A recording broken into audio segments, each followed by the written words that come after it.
अब विधेयक प्रस्तुतकर्ता मान्य कानून न्याय तथा संसदीय मामिला मन्त्री श्री अजय शंकर नायकलाई उक्त विधेयकलाई प्रस्तुत गर्न अनुमति माग्ने प्रस्तावमाथि प्राप्त विरोधका सम्बन्धमा संक्षिप्त वक्तव्य दिन अनुमति दिन्छु।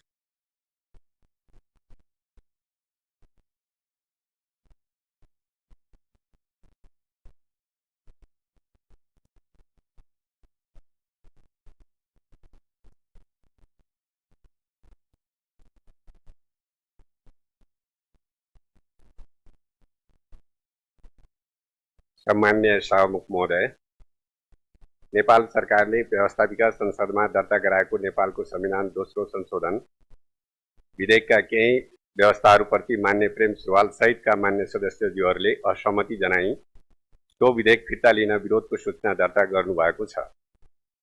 नेपालको संविधानको दोस्रो संशोधन सम्बन्धी विधेयकमा रहेका प्रस्तावित विषयहरूको सम्बन्धमा मान्य सदस्यहरूलाई अवगत नै छ। प्रस्तुत विधेयकले भाषा, वैवाहिक अङ्गीकृत नागरिकता, राष्ट्रिय सभाका सदस्य निर्वाचित गर्ने निर्वाचक मण्डल तथा सदस्यको प्रतिनिधित्व, प्रदेशको सिमाना परिवर्तन गर्ने सम्बन्धी विधेयक सहमतिको लागि सम्बन्धित प्रदेश सभामा पठाउने, प्रदेशको सङ्ख्या तथा सीमाङ्कन हेरफेर सम्बन्धी विषयमा सिफारिस गर्न संघीय आयोग गठन तथा प्रदेशको सभा गठन नभएसम्म प्रदेश सभाको अधिकार हालको व्यवस्थापिका संसदले प्रयोग गर्न सक्ने लगायतका व्यवस्थाहरू समावेश भएका छन्।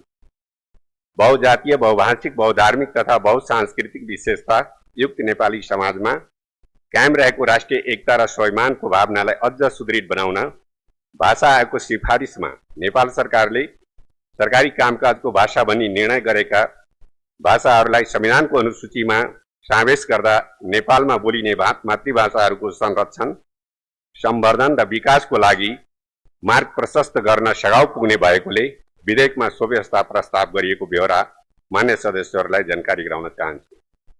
यसैगरी नेपाली नागरिकसँग वैवाहिक सम्बन्ध कायम गरेकी विदेशी महिलाले चाहेमा आफ्नो देशको नागरिकता त्याग्ने कारबाही चलाएपछि संघीय कानुन बमोजिम नेपालको वैवाहिक अङ्गीकृत नागरिकता लिन सक्ने प्रस्तावित व्यवस्थाले वैवाहिक अङ्गीकृत नागरिकता प्राप्त गर्ने प्रक्रियालाई सरलीकृतसम्म गरेको हुँदा उक्त व्यवस्थाप्रति शङ्का नगर्न मान्य सदस्यज्यूहरूलाई अनुरोध गर्दछु।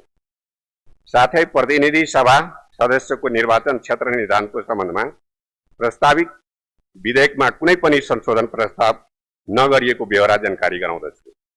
जहाँसम्म राष्ट्रिय सभा सदस्य निर्वाचनको लागि गठन हुने निर्वाचक मण्डलको प्रतिनिधित्वको विषय छ, गाउँपालिका अध्यक्ष र उपाध्यक्ष तथा नगरपालिका प्रमुख र उपप्रमुख निर्वाचक मण्डलमा रहँदैमा 3 तहमा आधारित संघीयताको सिद्धान्त र मान्यता प्रतिकूल असर नपर्ने र राष्ट्रिय सभाको सदस्य निर्वाचन गर्नको लागि समावेशिता र जनसङ्ख्याको अनुपातको सिद्धान्तलाई आधार बनाएको हुँदा सो व्यवस्थाले राष्ट्रिय सभाको संरचनालाई असर गर्ने देखिँदैन। प्रतिनिधि सभा तथा प्रदेश सभाको प्रत्यक्ष तर्फको निर्वाचनको लागि निर्वाचन क्षेत्र निर्धारण गर्दा जनसङ्ख्यालाई मुख्य र भूगोललाई दोस्रो आधार मान्ने गरी संविधानमा पहिलो संशोधन भइसकेको अवस्थामा सो अनुरूप हुने गरी प्रस्तुत व्यवस्था प्रस्तावित गरिएको बेहोरा अनुरोध गर्दछु। सामान्य सभामुख महोदय, प्रदेशको सिमाना हेरफेरको सम्बन्धमा संविधान संशोधनको लागि धारा 274 को बमोजिम पेश भएको विधेयक सम्बन्धमा सहमतिको लागि सबै प्रदेशको सभामा पठाउनु पर्ने हालको व्यवस्था उपयुक्त र व्यावहारिक नभएकोले प्रदेशको सिमाना परिवर्तनको विषयमा सिमाना परिवर्तन हुने सम्बन्धित प्रदेशको प्रदेश सभामा र अनुसूची 6 को विषय सबै प्रदेशसँग सम्बन्धित हुने भएकोले सो विषयमा सबै प्रदेश सभामा पठाउनु पर्ने प्रस्तावित व्यवस्थाले धारा 274 लाई थप स्पष्ट बनाएको छ। यसैगरी प्रदेश सभा गठन नभएको अवस्थामा प्रदेशको सिमाना परिवर्तन गर्नुपर्ने अवस्था परेमा प्रदेश सभाको सहमति लिने व्यवस्था सान्दर्भिक नहुने भएकोले सो अवस्थामा प्रदेश सभाको सहमति नभए पनि संघीय संसदले त्यस्तो विधेयक पारित गर्न सक्ने गरी प्रस्ताव गरिएको हो। साथै प्रदेशको सीमाङ्कन परिवर्तन सम्बन्धी सुझाव दिनको लागि संघीय आयोग गठन गर्न सक्ने व्यवस्था संक्रमणकालीन प्रबन्ध अन्तर्गत रहेकोमा उल्लेखित विषय संक्रमणकालमा मात्र नभई जुनसुकै समयमा पनि सान्दर्भिक हुन सक्ने प्रकृतिको भएकोले संघीय आयोग गठन गर्न सकिने व्यवस्थालाई संक्रमणकालीन प्रबन्धबाट झिकी संविधानको नियमित प्रबन्ध अन्तर्गत राख्ने गरी प्रस्ताव गरिएको बेहोरा निवेदन गर्न चाहन्छु। जहाँसम्म नेपाललाई रोजगारी दिने आर्थिक समानता कायम राख्ने जस्ता विषय उल्लेख गरी संविधानको संशोधन हुनुपर्ने मान्य सदस्यहरूको धारणा छ। संविधान एक गतिशील दस्तावेज भएको र आवश्यकता अनुसार संविधानमा संशोधन हुने नै भएकोले वर्तमान सन्दर्भमा संविधानको कार्यान्वयनलाई सहज बनाई संवैधानिक सीमाभित्र तिनै तहको निर्वाचन सम्पन्न गर्ने प्रयोजनका लागि प्रस्तुत विधेयकले केही मूलभूत विषयहरूलाई पहिचान गरी संशोधनको लागि प्रस्ताव गरिएको बेहोरा अनुरोध गर्दछु। सामान्य सभामुख महोदय, संविधान सभाबाट सम्बत 2072 सालमा जारी भएको नेपालको संविधानको कार्यान्वयन गरी संविधान बमोजिम सम्पन्न गर्नुपर्ने तिनै तहको निर्वाचन गर्ने विषयलाई नेपाल सरकारले प्रमुख कार्यभारको रूपमा लिई तदनुरूप त्यसलाई व्यवहारमा अभिव्यक्त गर्न क्रियाशील रही आएको छ। यस क्रममा स्थानीय तहको निर्वाचन हुने सङ्घारमा हामी सबै जुटिएका छौँ। संविधानको कार्यान्वयन गर्ने विषय संविधानको सर्वस्वीकार्यता अभिवृद्धि गर्ने विषयसँग पनि जोडिएको वस्तुगत यथार्थ हाम्रो अगाडि छ। त्यसैले संविधानको सर्वस्वीकार्यतालाई बढाई कार्यान्वयन प्रक्रियालाई गति दिन नेपाल सरकारले नेपालको संविधानको दोस्रो संशोधन गर्ने सम्बन्धी विधेयक व्यवस्थापिका संसदमा दर्ता गरेको हो। प्रस्तुत विधेयकका सम्बन्धमा राजनैतिक दलहरूबीच पटक पटक सघन वार्ता र छलफल भएका छन्। प्रस्तुत विधेयकले संविधान कार्यान्वयन गर्न आवश्यक पर्ने राजनैतिक वातावरणलाई सहज पार्न योगदान पुर्याउने विश्वास सरकारले लिएको छ। अन्त्यमा संविधानको मूलभूत भावना तथा मर्म अनुकूल हुने गरी संविधानले संस्थागत गरेका प्रमुख राजनीतिक उपलब्धिहरूलाई अझ सुदृढ गर्ने दिशामा प्रस्तुत विधेयक केन्द्रित रहेको र यसबाट निर्वाचनको लागि थप उपयुक्त वातावरण निर्माण हुने भएकोले प्रस्तुत विधेयकका सन्दर्भमा विरोधको सूचना दिनुहुने सबै मान्य सदस्यहरूलाई सो सूचना फिर्ता लिई उक्त विधेयक पारित गर्नको लागि सहयोग पुर्याउन हार्दिक अनुरोध गर्दछु। धन्यवाद। अब म संयुक्त रूपमा विरोधको सूचना दिनुहुने मान्य श्री प्रेम सुवाललाई आफ्नो विरोधको सूचना फिर्ता लिन चाहनुहुन्छ भने फिर्ता लिन समय दिन्छु। सभामुख महोदय, यो संशोधन विधेयक आएको देशघाती नै भएको हुनाले विरोधको सूचना फिर्ता नलिने जानकारी गराउन चाहन्छु। धन्यवाद।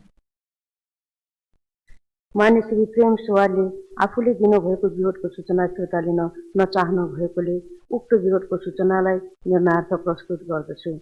यो प्रस्तावको पक्षमा हुने मान्य सदस्यहरूले हुन्छ भन्नुहोला र यसको विपक्षमा हुने मान्य सदस्यहरूले हुन्न भन्नुहोला। यो प्रस्तावको पक्षमा हुने मान्य सदस्यहरूले हुन्छ भन्नुहोस्। यसको विपक्षमा हुने मान्य सदस्यहरूले हुन्न भन्नुहोस्। हुन्न भन्ने पक्षका मान्य सदस्यहरूको बहुमत भएकोले नेपालको संविधान दोस्रो संशोधन विधेयक 2073लाई प्रस्तुत गर्न अनुमति माग्ने प्रस्तावमाथि मान्य श्री प्रेम सुवालले प्रस्तुत गर्नुभएको विरोधको सूचना बहुमतले अस्वीकृत भएको घोषणा गर्दछु। अब म नेपालको संविधान दोस्रो संशोधन 2073लाई अनुमति माग्ने प्रस्तावमाथि प्राप्त विरोधको सूचना बहुमतले अस्वीकृत भएकोले व्यवस्थापिका संसद नियम 2073 को नियम 121 बमोजिम नेपालको संविधान दोस्रो संशोधन 2073 प्रस्तुत गर्न अनुमति प्राप्त भएको घोषणा गर्दछु।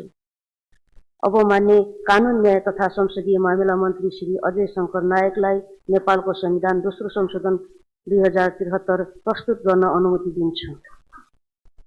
सामान्य सभामुख महोदय,